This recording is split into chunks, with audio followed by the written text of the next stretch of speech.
Hello students, welcome to my YouTube channel text book classes. And आज मैं आपको पढ़ाने वाला हूँ क्लास 10th एनसीईआरटी बुक का चैप्टर 9। उसके कुछ कॉन्सेप्ट हम इस वीडियो में देखेंगे। कॉन्सेप्ट क्या यूज़ होगा, फार्मूला क्या लगेगा, कुछ छोटे छोटे टर्म्स हैं उनके बारे में देखेंगे।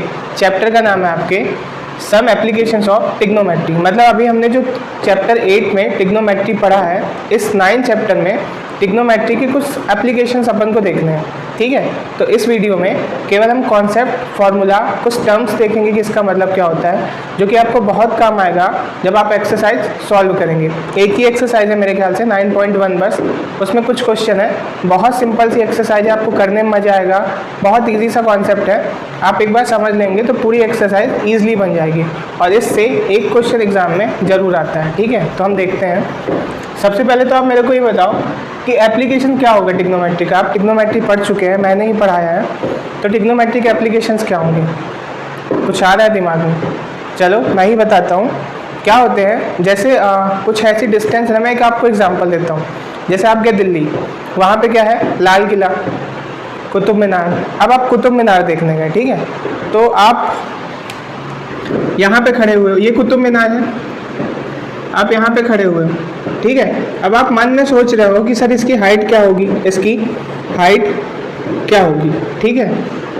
तो खैर कुतुब मीनार की हाइट तो हम मेज़र किए हुए हैं, बट अपन कोई ऐसा ऑब्जेक्ट है या कोई ऐसी बिल्डिंग है या कुछ ऐसी चीज़ है जिसकी हाइट आप मेज़र नहीं कर सकते, या कह लो कुछ ऐसी डिस्टेंस है, मान लो आपको यहाँ से यहाँ तक की डिस्टेंस भी नहीं मालूम, तो उसी का यूज़ करके, किसका यूज़ करके, टिग्नोमेट्री का यूज़ करके हम इसकी हाइट भी फाइंड कर सकते हैं और डिस्टेंस भी। तो आप कह सकते हो कि ऐसी हाइट या ऐसी डिस्टेंस जिसको हम इजीली मेज़र नहीं कर सकते हैं, उसमें काम आता है क्या, टिग्नोमेट्री। ठीक है, तो पूरा कॉन्सेप्ट, पूरा चैप्टर जो एक्सरसाइज 9.1 है आपकी, पूरी इसी पे बेस्ड है। किसी में हमें हाइट निकालनी है किसी ऑब्जेक्ट की या किसी बिल्डिंग की या किसी भी चीज़ की, या तो डिस्टेंस निकालनी है या तो एंगल निकालना है। बस हमें तीन ही चीज़ में खेलना है, हाइट, डिस्टेंस और एंगल। ठीक है, तो एप्लीकेशन ये हुआ, मतलब ऐसी हाइट या ऐसी डिस्टेंस जिनको हम इजीली मेज़र नहीं कर सकते हैं, तो उस पर क्या यूज़ होता है, टिग्नोमेट्री। तो यही एप्लीकेशन है टिग्नोमेट्री का, जो कि आपके सिलेबस में है। ठीक है, ये चीज़ क्लियर। अब हमें कुछ टर्म्स देखने हैं इसमें, जैसे कि मैं टर्म्स लिखते जा रहा हूँ। एक सबसे पहला, आप लाइन ऑफ साइट। दूसरा टर्म क्या है, एक मिनट, पहला टर्म आप देखेंगे हॉरिजॉन्टल लाइन,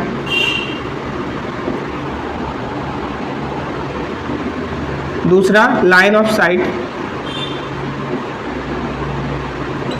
थर्ड है एंगल ऑफ एलिवेशन,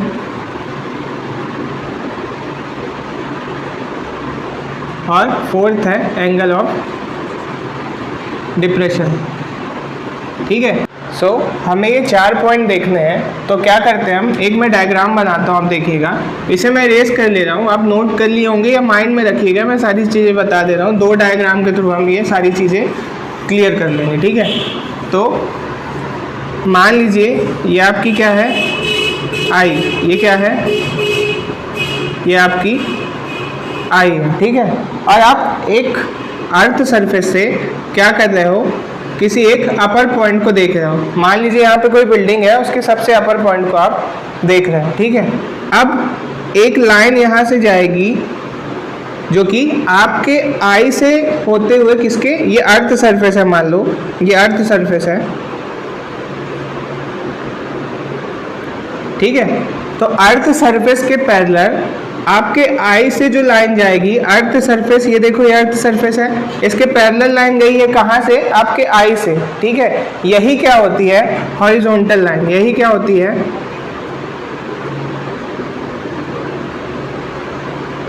ठीक है, तो पहला टर्म आपको शायद क्लियर हो गया होगा।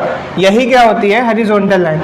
आपके आई से निकलने वाली लाइन, एक्चुअल में ये लाइन आपके आँख से निकल नहीं रही है, हम एज्यूम कर रहे हैं कि आपके आई से और अर्थ सरफेस के पैरेलल जो एक लाइन होगी वो कहलाएगी हॉरिजॉन्टल लाइन। ठीक है, अब आपके आई से जो ये अपर पॉइंट है ना, मैक्सिमम अपर पॉइंट कह लो या लोअर पॉइंट, अभी हम देखेंगे दूसरा डायग्राम भी, आपके आई से वो पोजीशन जहाँ पे आपकी आई देख रही है, आपके आई से जो पॉइंट है और दूसरा पॉइंट कहाँ पे, वो पॉइंट जहाँ पे आपकी आई एक्चुअल में देख रही है वही क्या होता है, line of site. Line of site, line of site. ये दोनों पॉइंट क्लियर हुए। क्या बोला मैंने, आपके आई के पॉइंट से लेके अर्थ सरफेस के पैरेलल जो लाइन होगी वही क्या होगी, हॉरिजॉन्टल लाइन। क्या होगी, हॉरिजॉन्टल लाइन। और आपके आई के पॉइंट से वो पॉइंट जहाँ पे आपकी आई क्या कर रही है, पोजीशन कर रही है। पोजीशन मतलब देख रही है, तो वो लाइन क्या कहलाएगी, लाइन ऑफ साइट। अभी हमने 2 पॉइंट देखे, 2 पॉइंट और है क्या, एंगल ऑफ एलिवेशन और एंगल ऑफ डिप्रेशन। उससे पहले हम क्या देखेंगे, देखो अब मान लो आप कहीं पे ऊपर हो, कहीं ऊपर किसी हाइट में खड़े हुए हो, ये आपकी आई है और ये क्या होगी, line of site, sorry horizontal line होगी। ये क्या होगी, हॉरिजॉन्टल लाइन, ठीक है। और आप कहीं पे नीचे देख रहे हो किसी एक पॉइंट को, किसी एक पॉइंट को आप देख रहे हो, और ये क्या है, अर्थ सरफेस। ये क्या है, अर्थ सरफेस पे कोई पॉइंट है, उसको आप देख रहे हो, ठीक है। तो आपके आई से अर्थ सरफेस के जो पैरेलल होगी वही हॉरिजॉन्टल लाइन होगी। अभी हमने पढ़ा है इस वाले डायग्राम में, देखा ना हमने, आपके आईज के पॉइंट से जो अर्थ सरफेस के पैरेलल लाइन होगी वही क्या होगी, हॉरिजॉन्टल लाइन। तो अर्थ सरफेस ये है अपनी, इसके पैरेलल आपके आई साइड से कौन सी लाइन जा रही है, ये वाली, तो क्या होगी, हॉरिजॉन्टल लाइन। और दूसरा मैंने क्या बताया था, आपके आई के पॉइंट से वो पॉइंट जहाँ पे आपकी आई एक्चुअल में पोजीशन कर रही है, मतलब देख रही हो, क्या होगी, line of side. Line of side. अब 2 पॉइंट हमने देख लिए। 2 पॉइंट है, एंगल ऑफ एलिवेशन और एंगल ऑफ डिप्रेशन। तो ये बहुत सिंपल सा है। देखो अगर हॉरिजॉन्टल लाइन के ऊपर एंगल बनेगा, हॉरिजॉन्टल लाइन के ऊपर एंगल बनेगा तो वो एंगल कहलाएगा एंगल ऑफ एलिवेशन, ठीक है। अगर हॉरिजॉन्टल लाइन के नीचे कोई एंगल बनेगा तो वो कहलाएगा एंगल ऑफ डिप्रेशन, ठीक है। ये चारों पॉइंट क्लियर हो गए। फिर से मैं रिपीट कर रहा हूँ, ये कॉन्सेप्ट अच्छे से समझ लीजिएगा क्योंकि यही सारी चीज़ काम आएगी आप जब एक्सरसाइज सॉल्व करोगे, ठीक है। तो देखो सबसे पहले मैंने बताया कि आपकी आई से कोई पॉइंट है, अगर उससे एक लाइन हम एज्यूम करते हैं जो कि किसके पैरेलल है, अर्थ सरफेस के। ये देखो ये अर्थ सरफेस, उसके पैरेलल, तो ये क्या होगी, हॉरिजॉन्टल लाइन। इस पे भी हमने देखा आपकी आई, इस बार पहले आपकी आई कहाँ थी, नीचे, और कहाँ पोजीशन कर रही थी, ऊपर की तरफ। अब आपकी आई ऊपर है, मान लो आप किसी बिल्डिंग के छत में खड़े हो और वहाँ से रोड में चलते हुए किसी जानवर को या किसी पर्सन को आप देख रहे हो, ठीक है। तो आपकी आई अब कहाँ है, ऊपर, तो अर्थ सरफेस तो वही होगी ना, तो अर्थ सरफेस से जो पैरेलल लाइन होगी वही हॉरिजॉन्टल लाइन होगी, ठीक है। ये पॉइंट क्लियर। अब आपकी आई के पॉइंट से ऐसा पॉइंट जहाँ पे आप पोजीशन कर रहे हो, मतलब देख रहे हो, वो क्या होगा, लाइन ऑफ साइट। आपके आई के पॉइंट से ऐसा पॉइंट जिसको आप देख रहे हो वो क्या होगा, लाइन ऑफ साइट। ये भी क्लियर।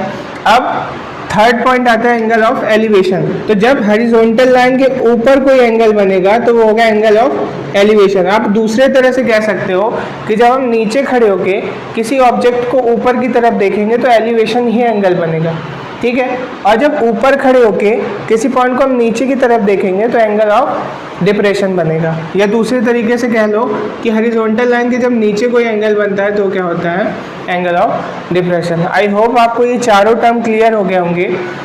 था तो ये थ्योरी, लिखने को मैथ में नहीं आता, बट आपको पता होना चाहिए कि कहाँ एंगल ऑफ एलिवेशन बनेगा, कहाँ एंगल ऑफ डिप्रेशन बनेगा, हॉरिजॉन्टल लाइन क्या होती है, लाइन ऑफ साइट क्या होती है। तो ये 4 पॉइंट तो जो मैंने आपको क्लियर किए।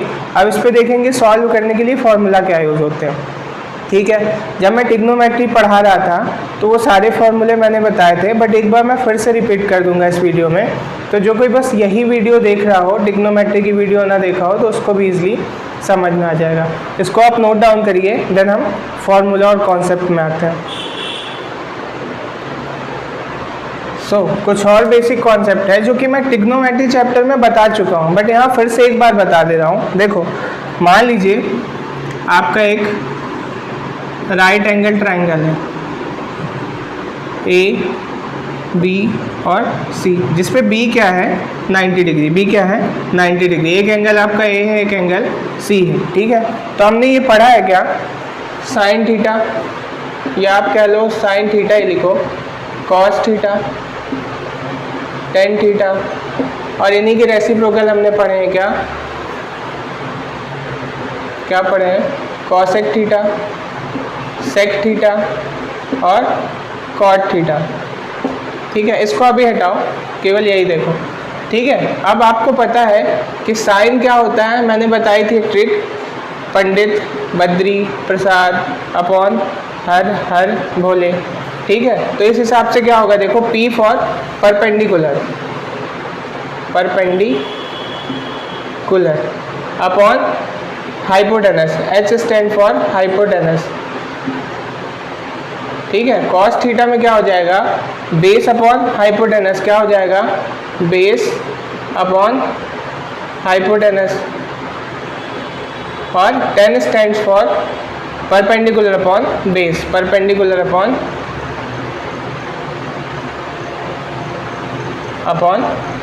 बेस। ये बेसिक फॉर्मूला आपको पता होगा, ठीक है। और उसकी ट्रिक थी पंडित, बद्री, प्रसाद अपॉन हर भोले, ठीक है।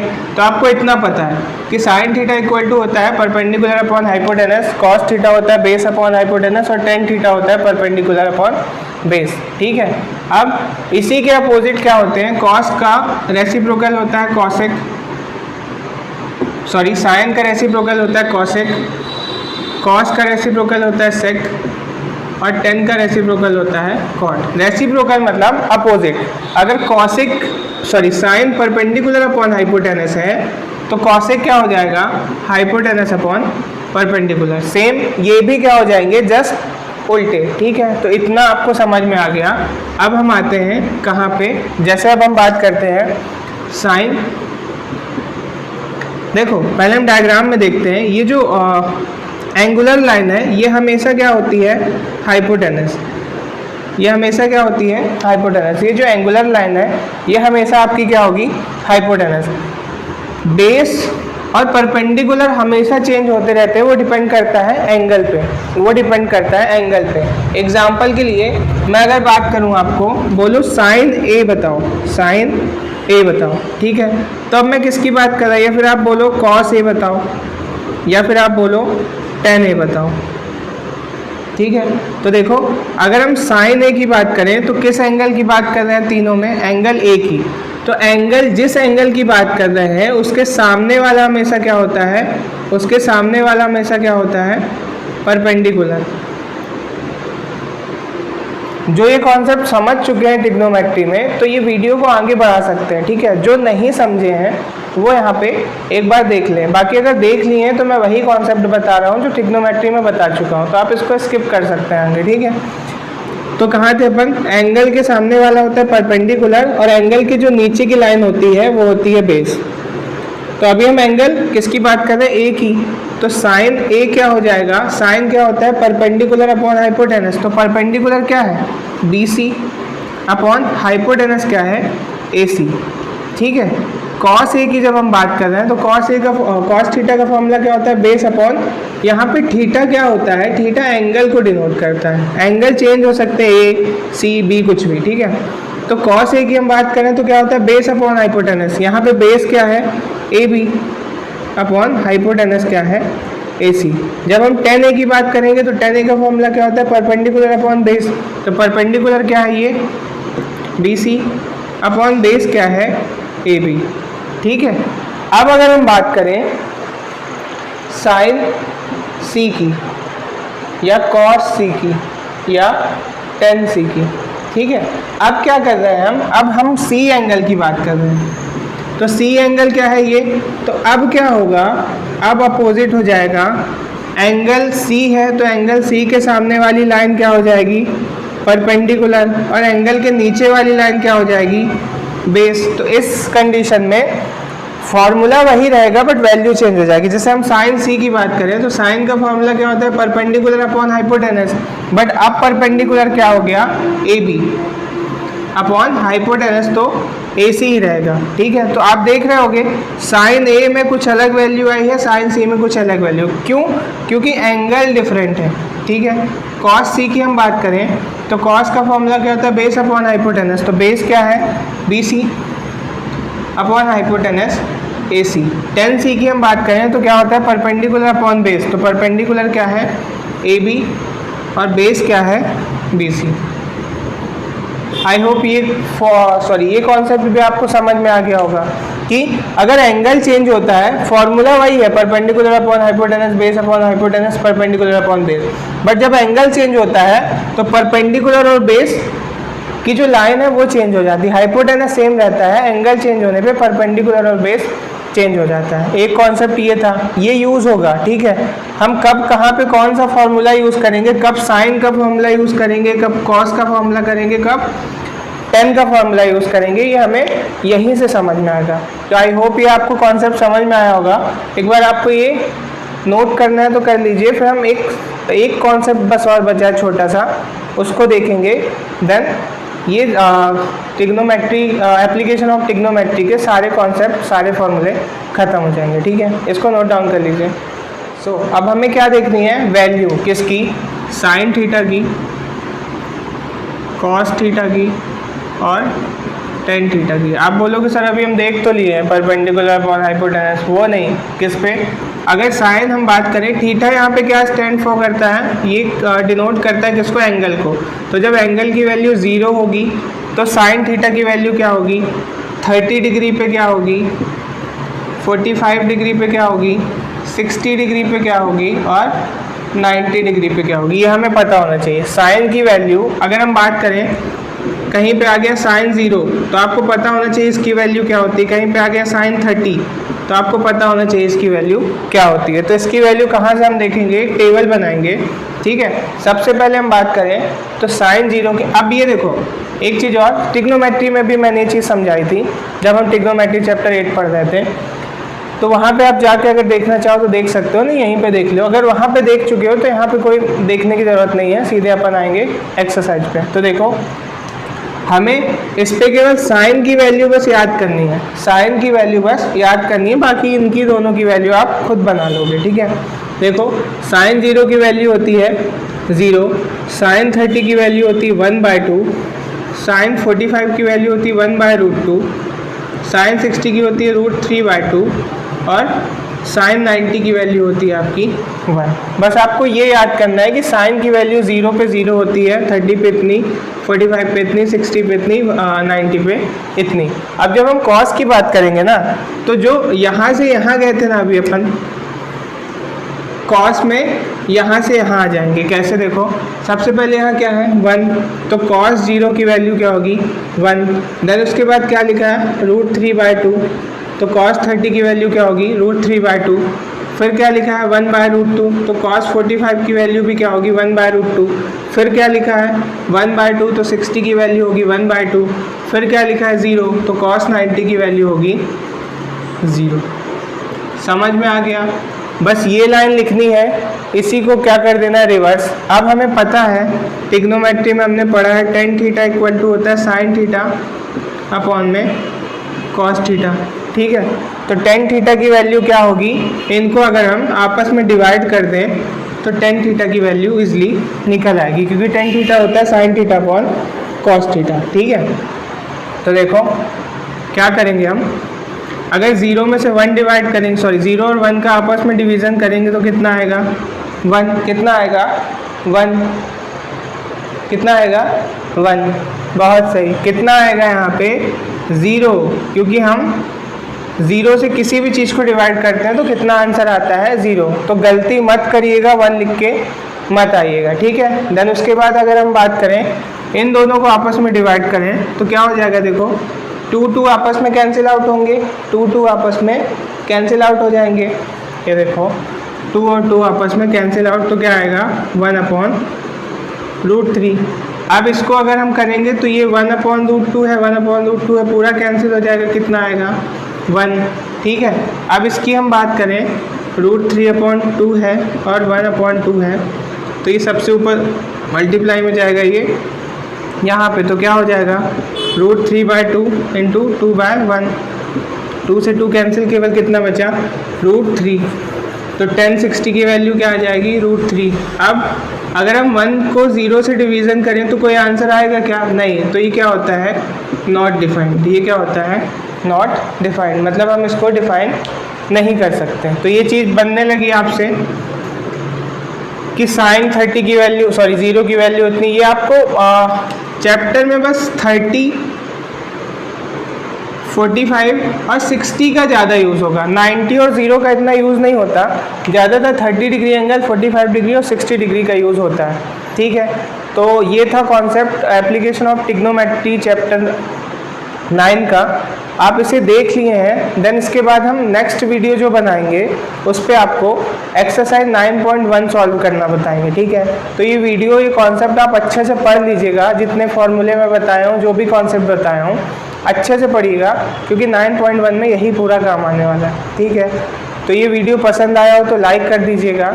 हम 9.1 लेके आएंगे नेक्स्ट वीडियो में। तब तक के लिए goodbye, thank you so much.